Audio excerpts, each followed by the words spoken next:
ئەم کاتە و هەموو کاتێکی ژیانتان باش بینەرانی خۆشەویست بە یارمەتی هاوڕێنی هاوکارم لە خزمەتاندام بۆ پێشکەشکردنی هەواڵەکانی ڕۆژی چوارشەممە سەرتا سەردێری گرنگترین هەواڵەکان. دەست بەسەرکردنی دوو هاوڵاتی لە شارەکانی بۆکان و سنە، گیان لە دەستانی چالاکێکی سیاسی خەڵکی سنە لە تورکیا، بۆبوونەوەی ناڕزایەتی معلمانی قوتابخانە کوردیەکان لە کەرکووک، درێژەی مانگرتن و ناڕزایەتی خەڵکی باکوور و ڕۆژاوای کوردستان دژ بە تورکیا، بۆبوونەوەی کادری دەرمانی نەخۆشخانەی کەوسەر لە سمنان، ناڕزایەتی تووشکوانی نەخۆشی SMA لە تەران، کۆبوونەوەی خەڵکی عێراق و تەران دژ بە سووتانی مازۆت، لە سێدارەدانی سێ بەندکراو لە زیندانەکانی ئیسفەهان و میاندواو، و چوونە سەرەوەی ئاستی توندوتیژی لە سووریا.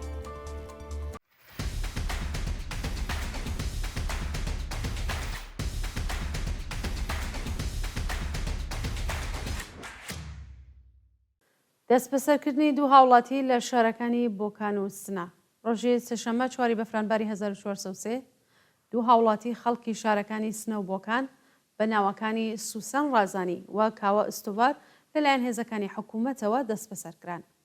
بە پێی راپۆرتەکان، سوسان ڕازانی چالاکی مافی ژنان و ئەندامی گروپی شاخەوانی چلچەممەی سنە لەلایەن ئیتلاعاتی فەراجاوە بانگێشت و پاش چەند کاتژمێر لێپرسینەوە ئازاد کراوە. لەلایەکی دیکەوە شارەمەندێکی خەڵکی گوندی عەباساوای بۆکان بە ناوی کاوە ئۆستۆڤار لە هێرشی هێزە ئەمنیەتیەکانی ڕژیم بۆ سەرماڵەکەی دەست بەسەر و بۆ شوێنێکی نادیار ڕاگوێزراوە. پێشتریش دوو هاوڵاتی دیکەی خەڵکی بۆکان بە ناوەکانی سۆران ئەرشەد و هێمن بەهرامی لەلایەن ئیدارەی ئیتلاعاتەوە دەست بەسەر کراوە. گیان لەدەستانی چالاکێکی سیاسی خەڵکی سنە لە تورکیا. ڕۆژی شەممە 1 بەفرانبار چالاکێکی سیاسی خەڵکی سنە و ئەندامی کۆمەڵی مافی مرۆڤی کوردستان بە ناوی مەیعاد ئەحمەدی ناسراو بە مەیعاد پیرباڵ بەهۆی وستانی دڵ لە وڵاتی تورکیای گیانی لەدەستاوە.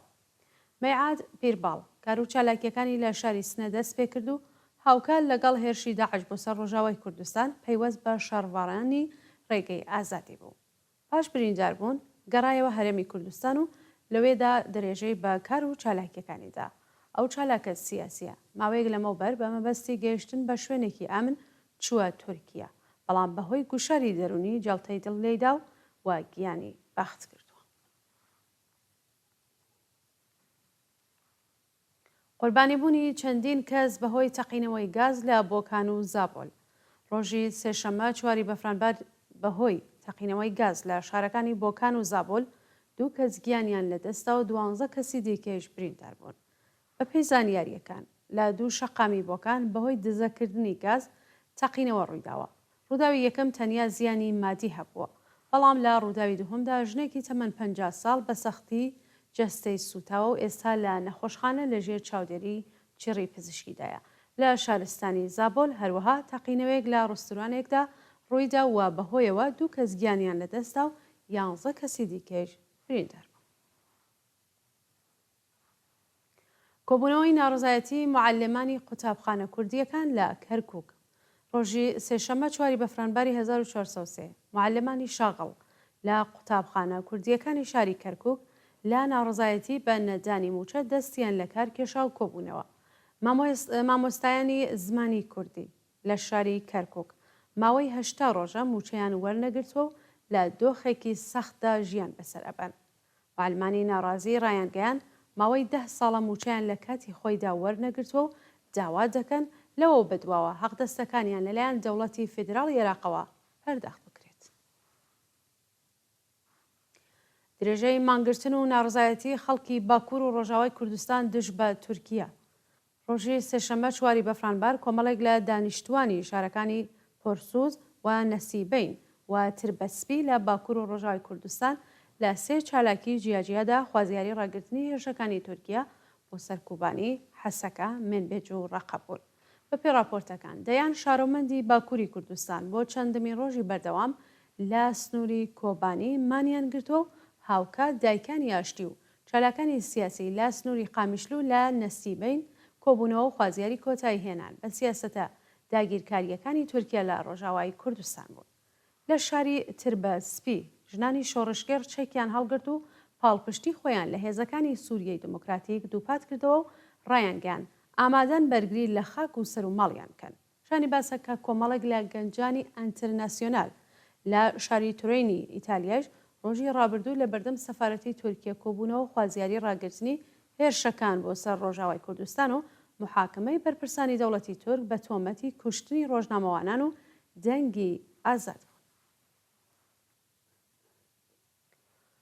گیان لەدەستان و برینداربوونی سێ کەس بەهۆی هێرشی تروریستان بۆ سەر منبێج.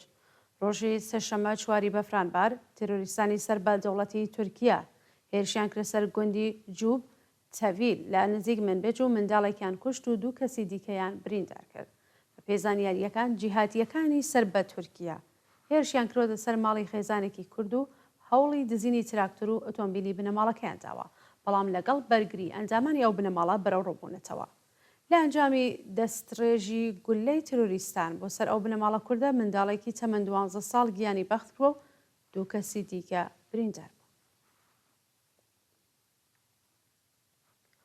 کۆبوونەوەی کادری دەرمانی نەخۆشخانەی کەوسەر لە سمنان. پەرستاران و کادری دەرمانی نەخۆشخانەی کەوسەری سمنان ڕۆژی سێشەمە چواری بەفرانبار دژ بە نەدانی داخوازیەکانیان دەستیان لە کار کێشا و کۆبوونەوە. پەرستارانی ناڕازی خوازیاری پێدانی حەق دەستە دواخراوەکان، تەزمینی ئەمنیەتی پیشەیی، کەمکردنەوەی ساعتی کار، چوونەسەرەوەی تارەفەی پەرستاری، پەرداختی ئیزافەکاری و کارانە، دامەزراندنی هێزی کاری نوێ و چاکسازی لە ژیان و معیشەتیان. ناڕزایەتی تووشبوانی نەخۆشی SMA لە تاران.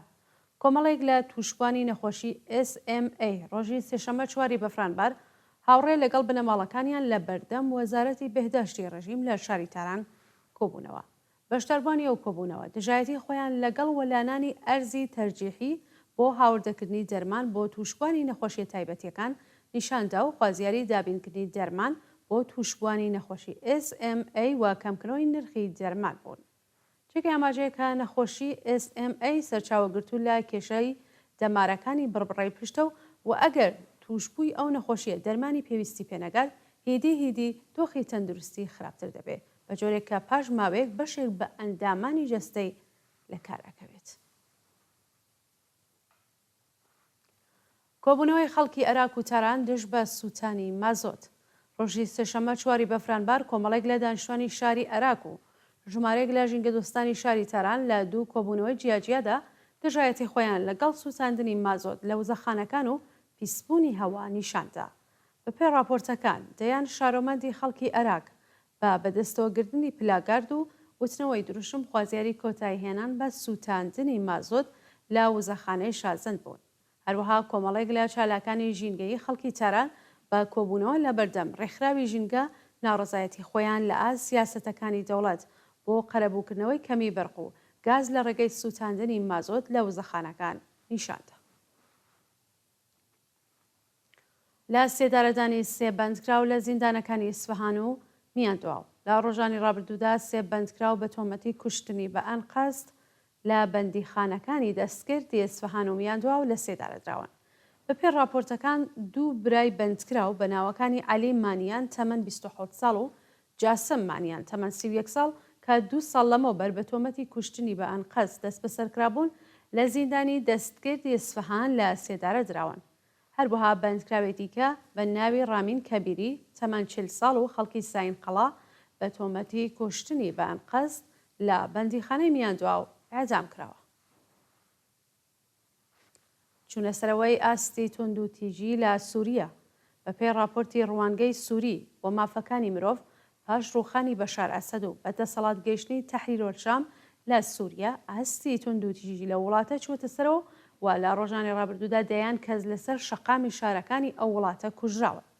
بەپێی ئەو راپۆرتە جیهادی ئیسلامگەرەکانی سەر بە تەحریرۆلشام لە شارەکانی لازەقیە و تەرتوس دەستیان کردووە بە ئەشکەنجە و ئازاری عەلەویەکان و وێڕای دەستکردن بەسەر ماڵ و مڵکیاندا دەیان ژن و کچیان ڕەفاندووە.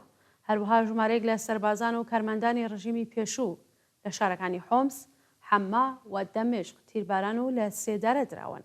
ڕۆژی ڕابردوو سێ قازی لە کاتی ڕۆیشتن بۆ سەرکار تیرۆرکراون و سەربازێکی ژن و ئەفسەرێکی ڕژیمی ئەسەد لەلایەن جیهادیەکانەوە کوژراون.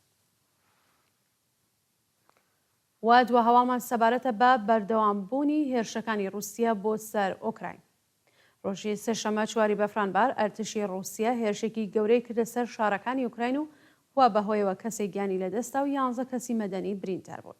لە دوای هێرشی پەهبادی ئۆکراین بۆ سەر شاری کازان ئەرتشی سووریا بە زیاتر لە 100 پەهباد و موشکی بالستیک هێرشی کردوەتە سەر چەند شاری ئۆکراین و لە ئەنجامی و هێرشانەدا بەلانی کەم کەسێک گیانی لەدەستاوە و 11 کەسی دیکەش بریندار بوون.